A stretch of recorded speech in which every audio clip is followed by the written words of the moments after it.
It's one of the best Canadian ghost stories. There's a lost gold mine up by Pitt Lake, but you'll never find it because if you do, you'll die because there's a curse on it. Oh, that's author, broadcaster, and former BCIT broadcasting head Brian Antonson. Many in the Canadian media know Brian from those days at Canada's top broadcasting school, but there's also his long-standing fascination with one of British Columbia's oldest campfire stories. Brian is the co-author of his third book on Slumach's gold, and he is our next guest on Broadcast Chronicles. Broadcast Chronicles, revealing the most surprising, compelling, and even shocking stories behind some true characters from the other side of the microphone. Here's Bruce Clagan. To be sure, one could talk to Brian about all the TV, radio, and communication students he's mentored and their success stories. And I've known Brian from my days as a BCIT student, then instructor, also as a reporter at CFBR Abbotsford when he was general manager, and more recently as a fellow journalism judge with the Jack Webster Awards. But let's talk about this legend of unclaimed wealth, colonial justice, and a haunting, all associated with Slumach's gold. It's a story that first captured Brian's attention when he was just a young lad. The idea for this came when I was sitting around a campfire at the age of 9, and my brother was there with me at the age of 8, and we're listening to ghost stories. And that this woman, she was an elderly lady. She must have been 45. So we were little 9-year-olds just panicking over these ghost stories. And then she said, "There's a lost gold mine up by Pitt Lake, but you'll never find it because if you do, you'll die." Well, because there's a curse on it. And of course, full of bravado at 9 years old, we said when we grow up, we're going to go after this. And as we got older, we realized that the chances of finding it are pretty slim. So in 1972, Rick, me, and our colleague Mary Traynor, who was 1 year behind me when we were both students at BCIT, and she subsequently started working with brother Rick and made the name connection. We decided to do a book, and we published it in the summer of 1972. Slim 56 pages, sold 10,000 copies. Now, wow. In Canada, 5,000 is a bestseller. And so, boom, we'd sold 10,000, gave us some money to start our own publishing company. We published about 25, 28 books, something like that, with other authors. Sold it off to a company which eventually became Heritage House, which is one of BC's largest, if not the largest, publishers.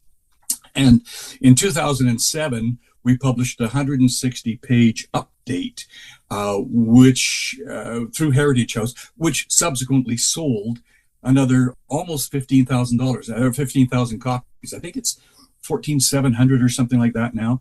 So almost 15,000. So 25,000 books sold on this topic.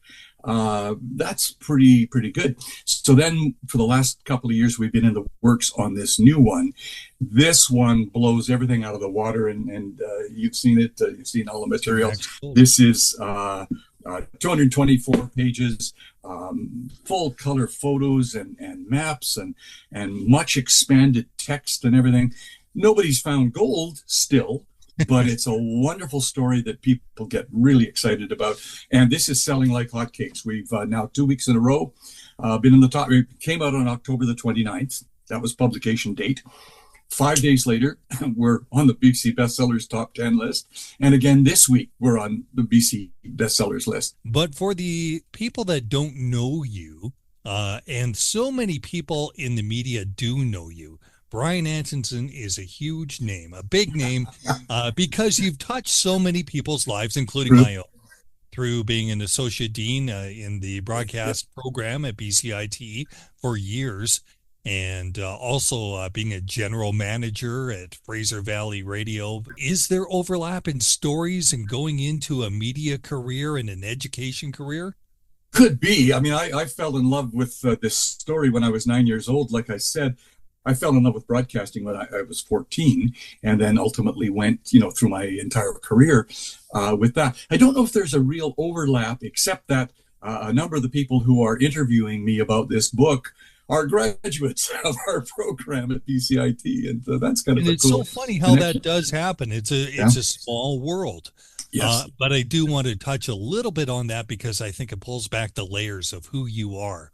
Ah, And okay. there is a bit of a story. So let's get to Brian the broadcaster and Brian the educator. How did that come about?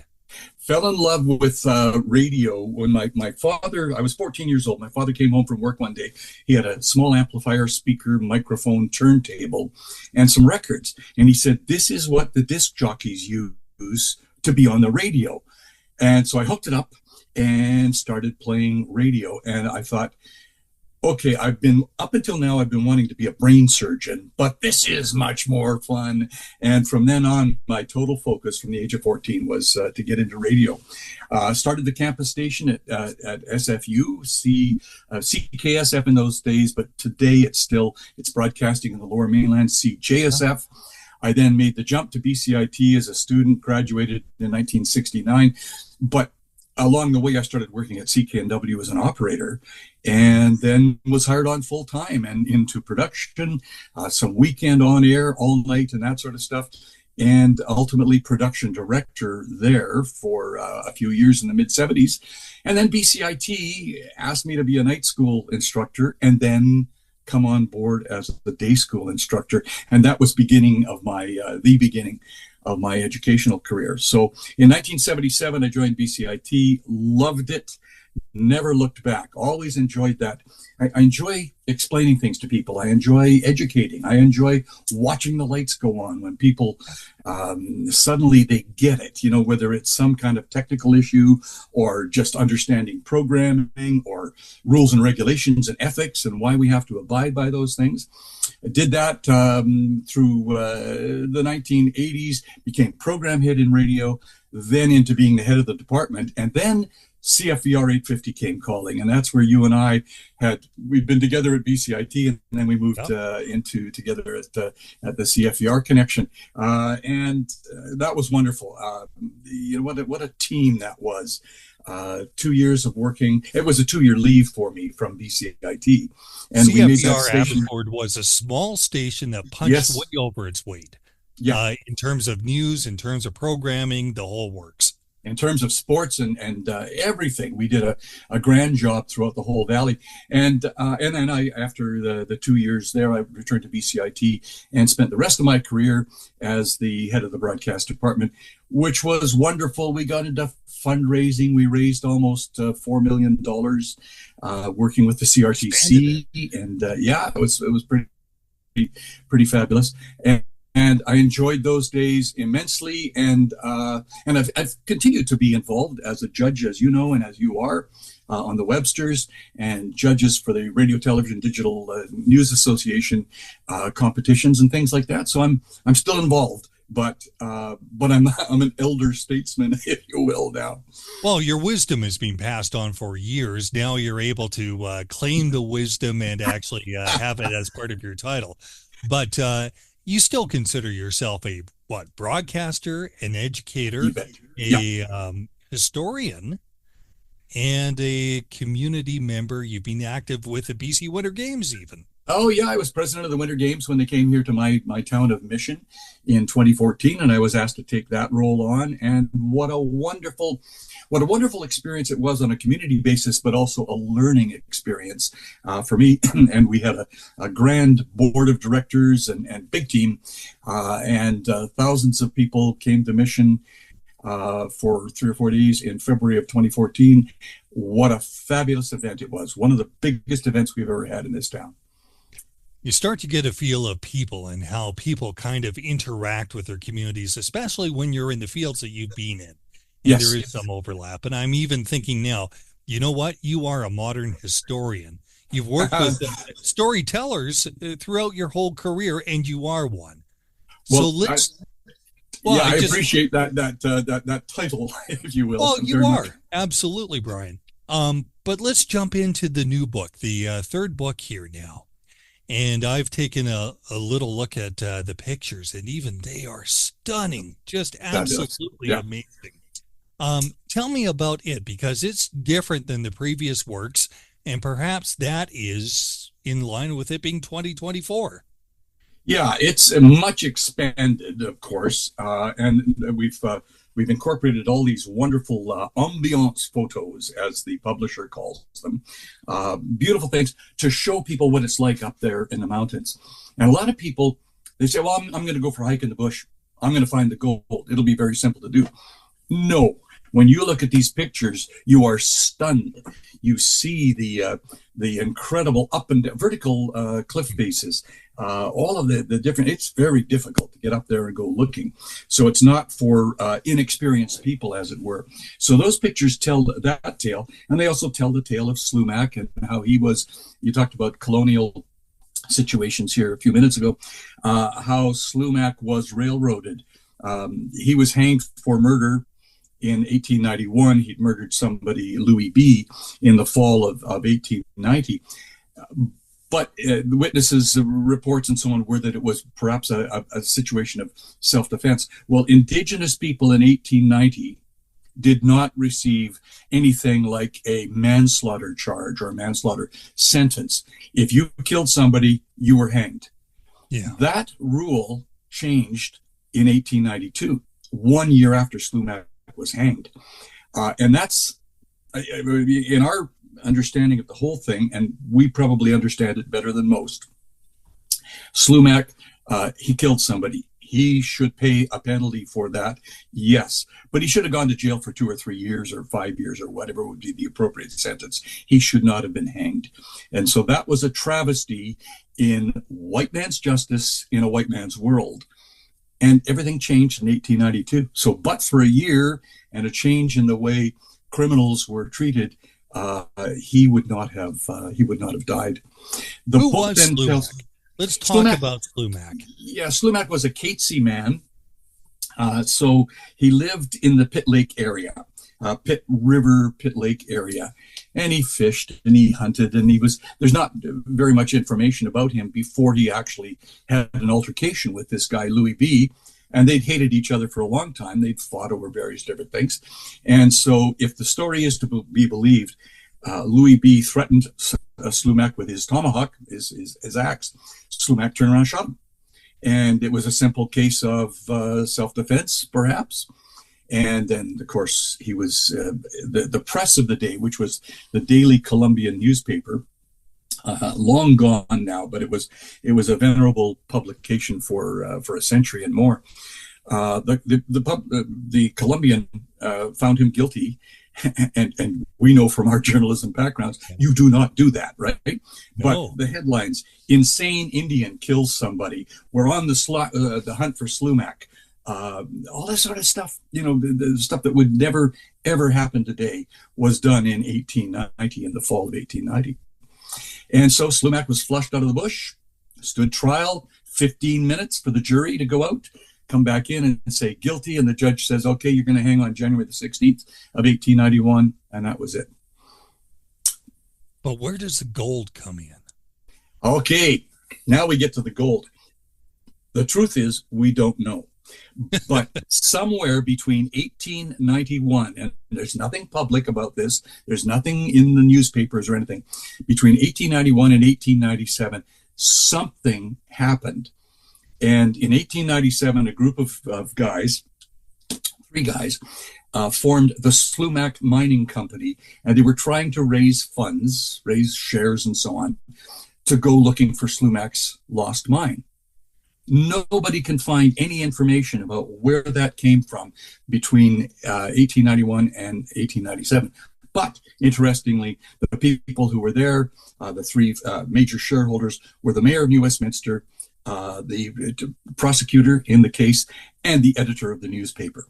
So 3 people intimately involved with his case were trying to launch something. So were there rumors? There's no indication. And one of the authorities about all this is a gal named Aunt Mandy, Mandy Charnley, Amanda Charnley.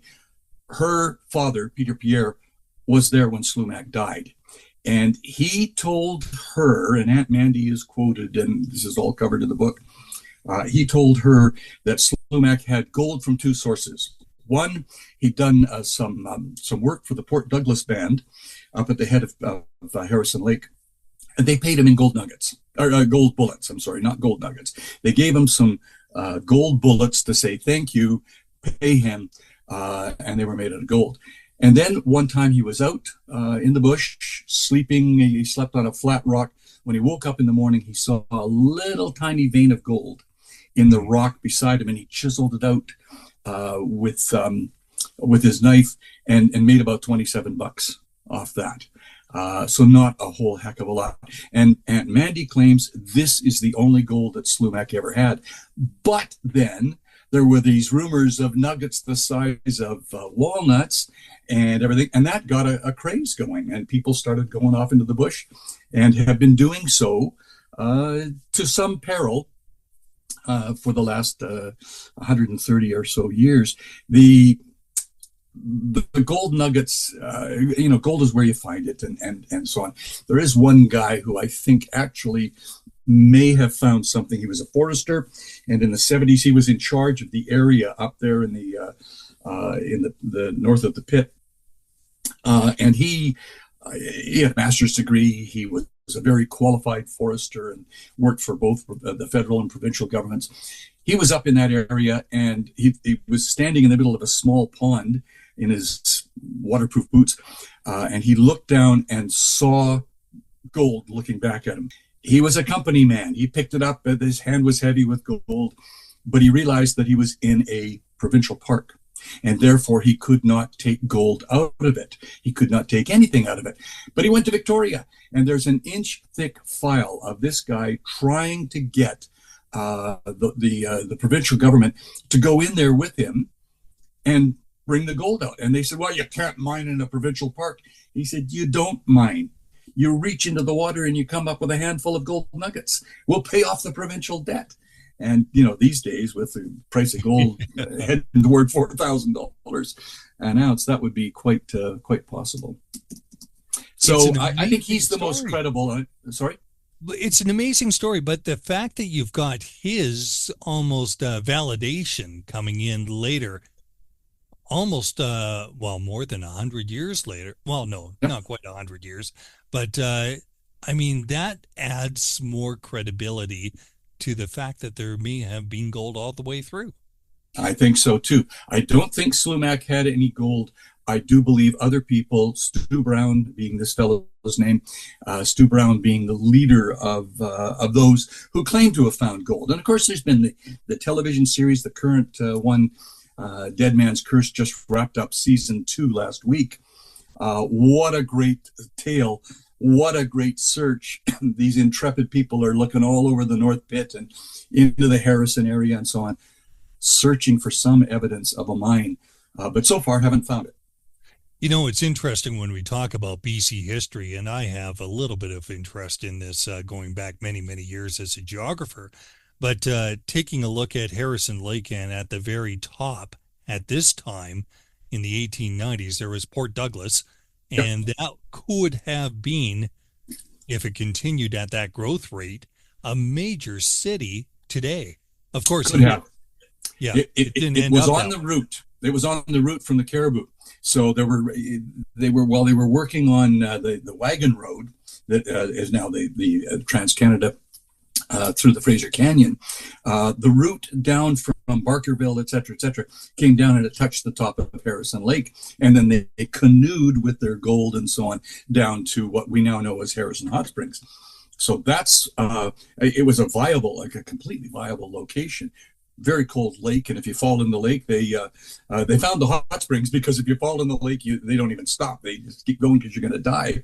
And somebody was yelling at them, "Hey, come back and get me!" And they found the hot springs because this Hudson's Bay guy was still floating around because the water was warm, and that's how they found the hot springs down at the south side of the lake, south end of the lake. So yeah, Port Douglas was on the route, and there was gold coming down there all the time in the 1800s. And if that continued, that could have been a major part, or a major route going all the way down and all the way through. It didn't. And Port Douglas today doesn't even, from what I understand, exist. You can't find anything left there. It exists, but there's very few people there. There used to be quite a community. There's very few people hanging on, from what I'm told, hanging on up there, and yeah, it's just almost like a ghost town. What has the reception been like to telling this story? And you've done so since the 70s and had a lot of interest at different parts. Have you found people that are really like, oh my goodness, let's go up there and let's really find out what's going on? We have found that, and we always caution people because, I'm a former Boy Scout. I know my way around the bush. I would not dare to go into some of that territory because it's just too dangerous. So we always discourage people from doing that. But we're told that over the last century and a bit, there have been thousands of people, in some cases thousands a year, who will, they'll take a boat up to the head of the lake and they'll go up into the ice fields and the glaciers, deep into the bush and so on, looking for the gold. There's been a lot of enthusiasm, one for the gold itself, for the search, but two for the story. Everybody loves gold. Everybody loves the story of a lost gold mine. Everybody loves more than ever the lost gold mine with a curse on it. And the rumor has always focused around Slumach's cursed lost mine, because according to the reports, as he stood on the gallows, he said, "Necum memlus, mine memlus," which means in the Chinook jargon, "When I die, mine dies." But in actual fact, reporters, the people who were standing there watching him be hanged, say he said not a word. Oh. So the whole concept of a curse is apparently not true, but that doesn't stop it from becoming legend. Now, my understanding, some of that country, if you take a look at the Pit Lake and keep on going up around the corner, it's rough country. It's really challenging. Yeah. People do it four-wheel driving. They go up with their Jeep Rubicons and such. But even the Forest Service roads, how close do they get to the area where they think this supposed gold mine may have been? It depends on who is telling the tale. I'm a fan of the concept that Slumach was lower down. Others are fans of the concept that he was up 7,000 feet and up in the glacier territory, Terra Rosa Glacier and Terra Rosa Lake, Stave Glacier and places like that. And those areas have been searched over. I don't know that Slumach would have gone hunting. Slumach, the man, who was a local hunter and herbalist and things like that, I don't know that he would have gone up willingly 7,000 feet looking for gold. But there are people who say, yeah, that's where it's got to be. I'm a lower land kind of guy. I believe that it was down in a valley someplace. Gold flows down, right? If there's a gold seam up high, then the flakes all flow down. But it doesn't matter where does it start at 7,000 feet or does it start at 5,000 feet or whatever? So it depends on who you're talking about or talking with. Are you talking about a 7,000 footer, somebody who believes in the high points, or are you talking to somebody who thinks it's down lower? And it's a huge search area. So logging roads exist. That area, if you go north of Pit Lake to Elvin and then head up Corbould Creek, that's been one of the favorite routes that people take up there. Well, the whole lower part in the forest has been logged.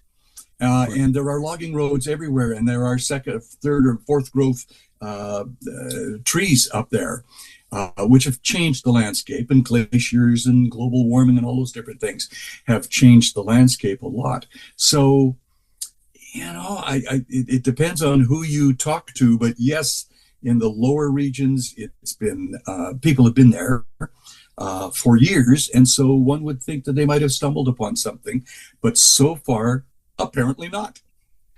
Quite often the journey is as much a reward as finding something like gold.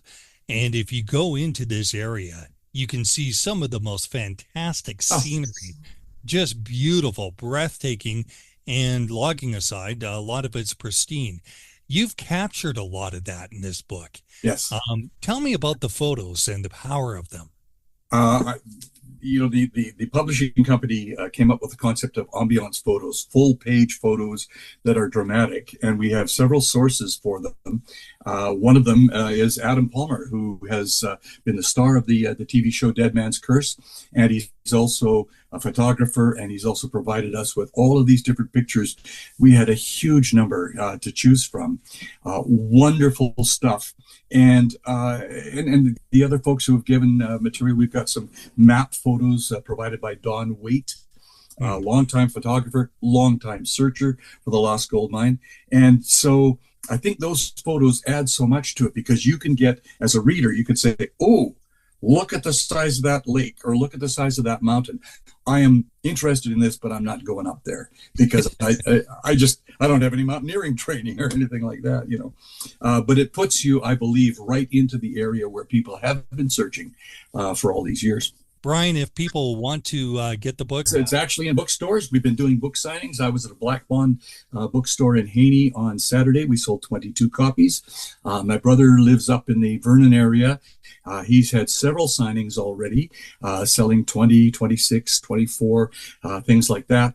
But the bookstores, they're doing well. So Indigo, independent bookstores, Amazon, et cetera, to be 2 weeks in a row now on the bestsellers list in the top 10 is pretty significant. You know, 5 days after we launched, we were number 5. So people are buying it in volume, and we hope they continue to do so. And of course, it's a great Christmas present. It's $32.95, right? $32.95, and it's a coffee table book. It'll look wonderful in anybody's living room. Slumach's Gold, as told by co-author Brian Antonson, a true BC legend. Broadcast Chronicles is written and hosted by Bruce Claggett. Music, Follow Your Heart via Upbeat. Graphic design, Creative Shovel. I'm Sarah Mackenzie. Subscribe to Broadcast Chronicles wherever you download your favorite podcasts. This has been a BFC Communications production.